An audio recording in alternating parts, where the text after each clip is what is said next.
தாத்தா என்று ஓடி வந்த பேத்தி ராகவியை உச்சி முகர்ந்தார் பெரியவர் சிங்கமுத்து என்றுதான் சொல்ல வேண்டும். அந்த கிராமத்திலேயே இருக்கும் வீடுகளிலேயே மிகப்பெரிய வீடான ஜமீன் மாளிகைக்கு சொந்தக்காரர் அவர். அதில் தன் மனைவி ராஜேஸ்வரி, மகள், மருமகன் மற்றும் பேத்தியுடன் வாழ்ந்து வருகிறார் என்றுதான் சொல்ல வேண்டும். ராகவிக்கு தன் தாத்தா மேல் கொள்ளை பிரியம். 5வது படிக்கிறார். தினமும் ஸ்கூல் முடிந்து வீட்டுக்கு வரும்போதே தாத்தா என்றுதான் நுழைப்பான். தாத்தாவும் உருகி போய் நிற்பார் என்றுதான் சொல்ல வேண்டும். தாத்தா, இன்னைக்கு ஸ்கூல்ல எங்க தமிழ் வாத்தியார் என்ன சொல்லி கொடுத்தார் தெரியுமா என்று சொன்னால் என்றுதான் சொல்ல வேண்டும். என்ன சொல்லி கொடுத்தார் என்று அவர் கேட்டார் என்றுதான் சொல்ல வேண்டும்.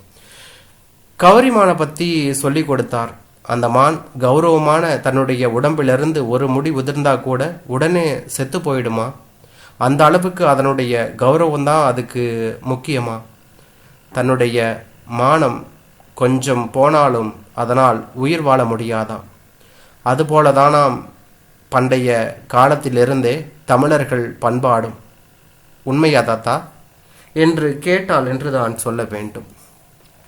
தன்னுடைய பேத்தியை சிங்கமுத்து கூர்ந்து பார்த்தார். அவருடைய மனதில் 1000 நினைவலைகள் என்றுதான் சொல்ல வேண்டும். 15 ஆண்டுகளுக்கு முன்பு அவருடைய நெஞ்சை பிளந்து சுக்குநூறாக்கிய அந்த குரல் இன்னும் அவர் மனதில் இருக்கிறது. டேய் சிங்கமுத்து, நீ ஒரு அப்பனுக்கு பிறந்திருந்தா வெளியே வாடா. எனக்கு தர வேண்டிய 80 லட்சத்தை எண்ணி வைடா என்றுதான் சொல்ல வேண்டும். மறக்க முடியுமா அதை? ஊரே வேடிக்கை பார்க்க வெளியே நின்று கத்தினானே அவன். எதுவானாலும் தயவு செய்து உள்ள வந்து பேசுங்க என்று அவர் மனைவி கெஞ்சியும் அவன் வெளியே நின்றுதான் கத்தினான். 4 பேருக்கு தெரியட்டுமே, அப்பதாண்டி உன் புருஷனுக்கு உரைக்கும் என்று அவர் மனைவியை பார்த்து அவன் சுடுச்சொற்களை பாய்ச்சினான். சிங்கமுத்துவே தன் மனைவி ராஜேஸ்வரியை டீ போட்டு அழைத்ததில்லை. ஆனால் அவன் எத்தனை தடவை வாடி போடி என்று ஏசினான் என்றுதான் சொல்ல வேண்டும். அவன் கமலன். அநேக தமிழ் சினிமா தயாரிப்பாளர்களுக்கும் அவனை தெரியும் என்றுதான் சொல்ல வேண்டும். பணச்சுரங்கம் அவன். பெரும் ரவுடி கூட்டத்துக்கும் சொந்தக்காரன். எப்போது போனாலும் அவனிடமிருந்து பணம் கிடைக்கும். ஆனால் வட்டி மேல் வட்டி போட்டு வலுத்து விடுவான். அவன்தான் அன்று சிங்கமுத்துவின் வீட்டுக்கு முன்வந்து அப்படி கத்தி கொண்டிருந்தான் என்றுதான் சொல்ல வேண்டும். ஆனால் நல்ல வேளையாக அவருடைய ஒரே மகள் அப்போது வீட்டில் இல்லை. சென்னையில் கம்ப்யூட்டர் இன்ஜினியரிங் படித்து கொண்டிருக்கிறாள் என்றுதான் சொல்ல வேண்டும். இல்லாவிட்டால் இதையெல்லாம் பார்த்து அவள் மனமும் புண்பட்டிருக்கும் என்றுதான் சொல்ல வேண்டும். சிங்கமுத்துவும் பணக்காரர் தான், ஜமீன் பரம்பரை. ஆனால் அவரது போதாத காலம் சில திடீர் நண்பர்களால் தூண்டப்பட்டு அப்போது சினிமா படம் ஒன்றை தயாரித்தார் என்றுதான் சொல்ல வேண்டும். முதலில் 1 கோடி பட்ஜெட்டில் ஆரம்பிக்க பட்ட படம் மெல்ல மெல்ல 3 கோடிகளை விழுங்கியது. அதில் 2 கோடி கடன். அதுவும் இவனிடமே. அந்த 2 கோடியும் ராட்சச வேகத்தில் குட்டி போட்டு 4 கோடி ஆகிவிட்டது என்றுதான் சொல்ல வேண்டும். படம் வெளியாகி படுதோல்வி அடைந்தது. திரையுலகம் எப்படி இயங்குகிறது என்று சிங்கமுத்துவுக்கும் ஒன்றுமே புரியவில்லை. எல்லாம் முடிந்த பிறகு அவருக்கு மீதி இருந்தது அவருடைய குடும்பம், அவருடைய கடன் மட்டும்தான். நண்பர்கள் மற்றும் உறவினர்கள் எல்லாம் தூர விலகி போயிருந்தார்கள் என்றுதான் சொல்ல வேண்டும். இருந்த நிலபுலன்களை எல்லாம் விற்று பெரும் பகுதி கடனை அடைத்து விட்டார் என்றுதான் சொல்ல வேண்டும். மீதி இருந்தது அந்த வீடு மட்டும்தான். அதுவும் இவனிடம் அடமானத்தில் இருந்தது என்றுதான் சொல்ல வேண்டும். டேய் சிங்கமுத்து, இன்னும் 1 நாள் தான் டைம். அதுக்குள்ள தன்னுடைய பணத்தை எண்ணி வை, இல்லைனா உன் வீட்டை காலி பண்ணு என்று கர்ஜித்து விட்டு போனான் என்றுதான் சொல்ல வேண்டும். தெருவிலிருந்து அனைவரும் பார்த்து கொண்டிருந்தார்கள் என்றுதான் சொல்ல வேண்டும். அன்று இரவு எல்லாம் போச்சு ராஜேஸ்வரி. பரம்பரையா சேர்த்து வச்சிருந்த சொத்தும் போச்சு, அதையெல்லாம் விட என் மானமும் போச்சே என்று மனைவியிடம் அவர் அழுதார் என்றுதான் சொல்ல வேண்டும். ராஜேஸ்வரி அம்மாளும் கலங்கி அழுது கொண்டிருந்தார் என்றுதான் சொல்ல வேண்டும். அப்போதுதான் சிங்கமுத்துவின் மனதில் அந்த விபரீத எண்ணம் தோன்றியது என்றுதான் சொல்ல வேண்டும். பேசாம நாம செத்து போயிடலாமா? மானம் மரியாதை போனதுக்கப்புறம் எதுக்கு வாழணும் என்று சொன்னார் என்று தான் சொல்ல வேண்டும். கன்னத்தில் ஒரே நேரத்தில் 1000 அறைகள் வாங்கியவர் போல திகைத்து போய் தன் கணவனை நோக்கினார் ராஜேஸ்வரி அம்மாள். அழுவதை நிறுத்திவிட்டு தீவிரமாக யோசித்தார் என்று தான் சொல்ல வேண்டும். சிங்கமுத்து தன் மனைவியின் பதிலுக்காக திகிலுடன் காத்திருந்தார். நிமிடங்கள் பல ஓடின.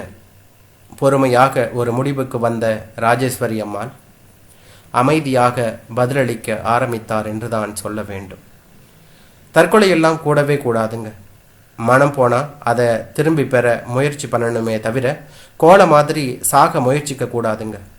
ஆண்டவன் ஒவ்வொரு உயிரையும் படைக்கும் போது அது புழுவானாலும் சரி, பூச்சியானாலும் சரி, வாழு, அதுதான் உன்னுடைய ஒரே குறிக்கோள் என்று தான் கட்டளையிடுறான். சாக சொல்றதில்லை. அதனால தான் எல்லா உயிரினங்களுக்கும் தான் வாழணும்னு தினம் இயங்குதுங்க. திரும்பவும் அழுத்தமாக சொல்கிறேன், மானம் போனால் என்னங்க, இழந்த மானத்தை திரும்ப பெறலாம். ஆனால் வாழ்க்கை போனால் திரும்பி வருமா?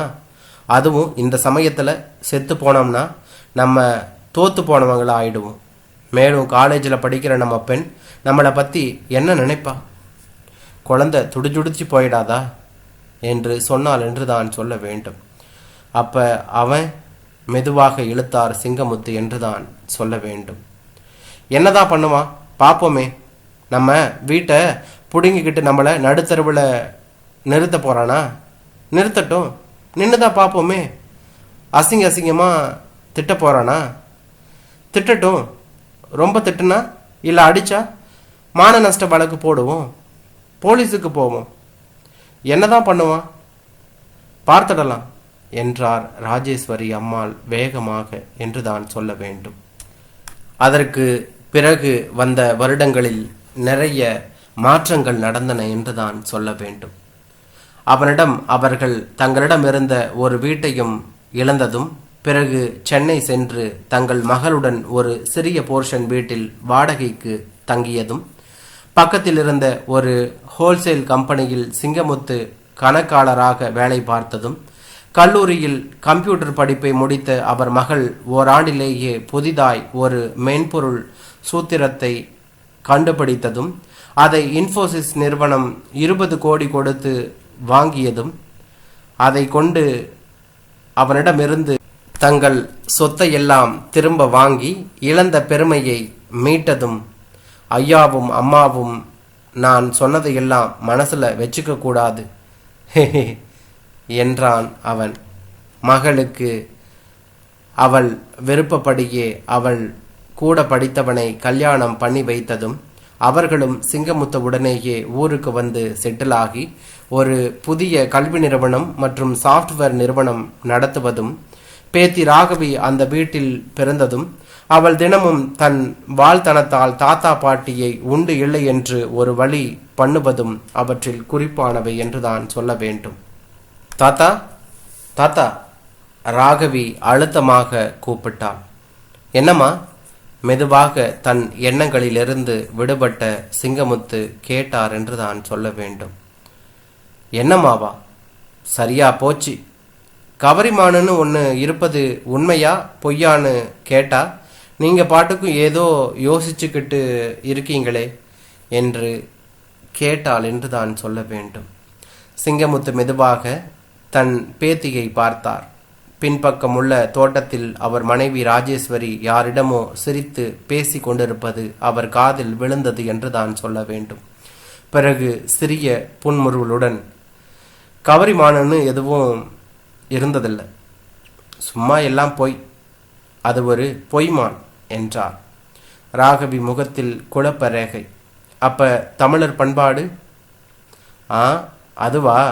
மானம் போனால் மீண்டும் போராடி அதை திரும்ப மீட்டு பெறுவது தான் தமிழர் பண்பாடு என்று முடித்தார் என்றான்.